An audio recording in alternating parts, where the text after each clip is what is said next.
भागवत भगवान की जय। बोलिए माँ के बिहारी लाल की जय। बोलिए श्री लक्ष्मी नारायण भगवान की जय। बोलिए वेद व्यास जी महाराज की जय।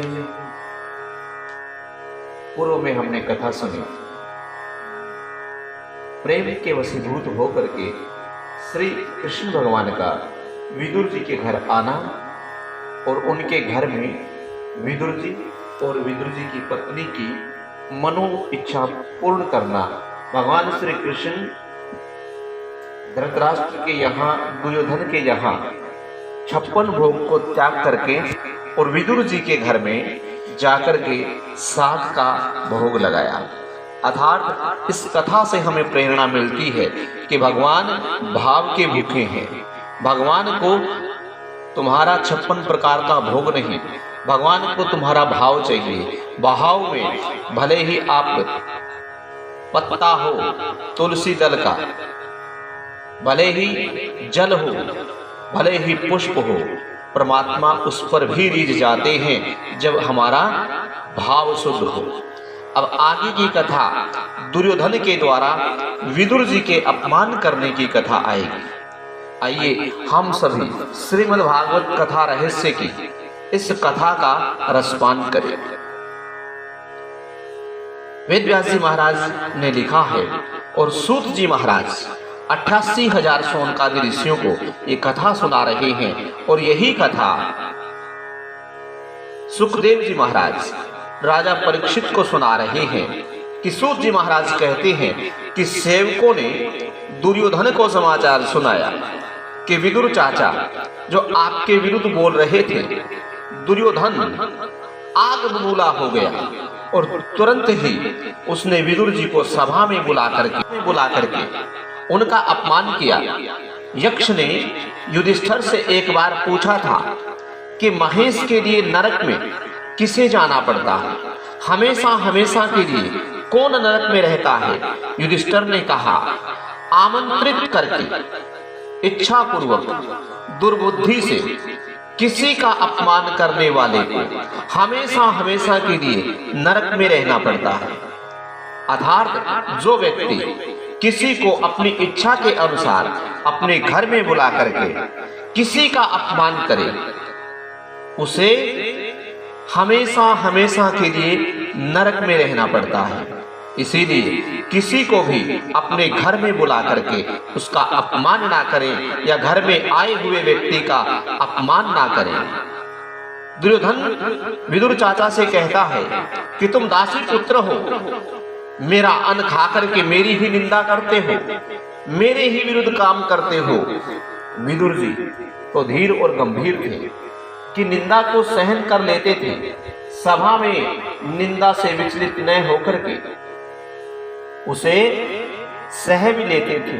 और वही संत होते हैं, समर्थ होते हुए भी जो सहे वह संत है, वह भगवान का अवतार ही है।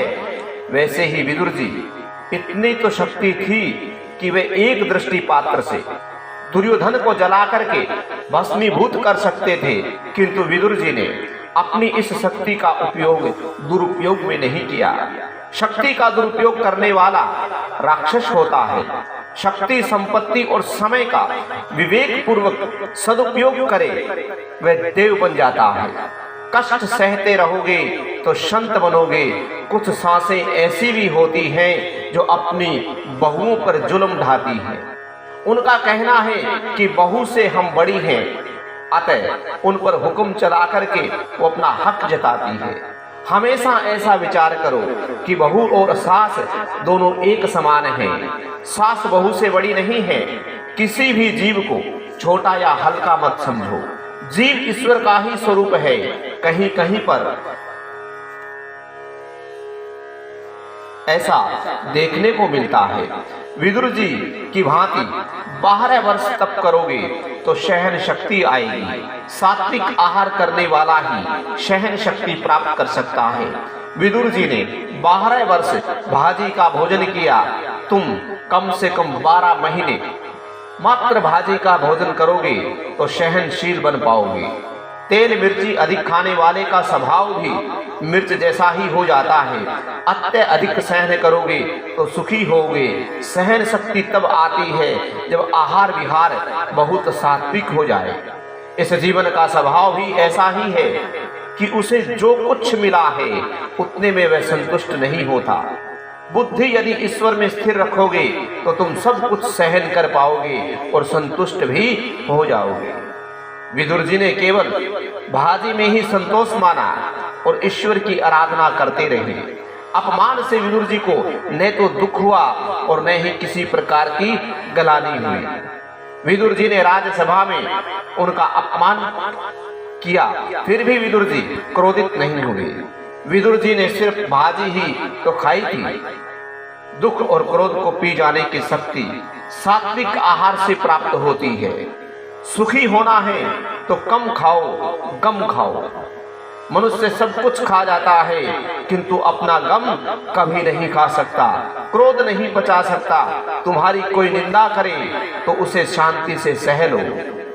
उस समय ऐसा मान लो कि वह निंदक मुझे मेरे दोषों का भान करा रहा है, मेरे दोषों को मुझे बता रहा है और वह मेरा पाप धो रहा है। कुछ लोगों का स्वभाव ऐसा होता है कि निंदा रस में डूबे बिना उनका खाना पचता ही नहीं। अर्थात जब तक वो निंदा किसी दूसरे की ना कर ले तब तक भोजन नहीं पचता। इस दुनिया ने किसी को नहीं छोड़ा, सभी की निंदा की है। निंदा करने वाले पर क्रोध कभी मत करो, ऐसा मानो कि इससे भी प्रभु की कुछ संकेत दे रही है। भगवान बड़े दुख से कहते हैं कि मानव कल्याण के लिए इस मनुष्य अवतार लेकर मैं इस धरती पर आया था, फिर भी लोगों ने मेरी ही निंदा की। विदुर जी भी अपमान में प्रभु की कृपा का अनुभव करते हैं। विदुर जी ने सोचा कि दुर्योधन मेरी निंदा नहीं कर रहा, अपितु उसके अंदर बसे हुए नारायण मुझे कौरवों का कुसंग छोड़ने का आदेश दे रहे हैं। कौरवों का कुसंग छोड़ने की ये प्रभु की प्रेरणा है। महापुरुष निंदा से भी सार तत्व खोज लेते हैं। जो अच्छी वस्तु में अच्छाई देखें वह साधारण वैष्णव है, किंतु जो बुरी वस्तुओं में भी अच्छाई देखता है वह वैष्णव है। प्रतिकूल परिस्थिति में वैष्णव प्रभु के अनुग्रह का ही अनुभव करता है। भगवान ने सोचा यदि कौरव के साथ विदुर जी रहेंगे तो कौरवों का विनाश नहीं हो सकता। इसीलिए ही विदुर जी को वह स्थान छोड़ने की प्रभु ने प्रेरणा दी। रामायण में रावण ने विभीषण का और भागवत में दुर्योधन ने विदुर जी का अपमान किया। इसी प्रकार संतों का अपमान करने के कारण ही उन दोनों का विनाश हुआ। कुटुंब में कम से कम एक ही व्यक्ति पुण्यशाली हो तो उस कुटुंब का नाश नहीं हो सकता, कोई उसका अहित नहीं कर सकता। विदुर जी के जाने से कौरवों का सर्वनाश हो गया और विभीषण के जाने से लंका के रावण और अन्य सभी राक्षसों का संहार हुआ। दुर्योधन ने सेवकों को आज्ञा दी कि इस विदुर को धक्के मारकर बाहर निकाल दो, किंतु विदुर जी समझ बूझकर पहले से ही घर से निकल गए। धनुष बाण भी वहीं छोड़ गए। कौरवों को इस प्रकार उपदेश दिया था कि पांडवों के साथ धनुष बाण लेकर मत लड़ो, अगर लड़ना ही है तो वाणी से लड़ो। इसी प्रकार विदुर जी का कौरवों ने अपमान किया।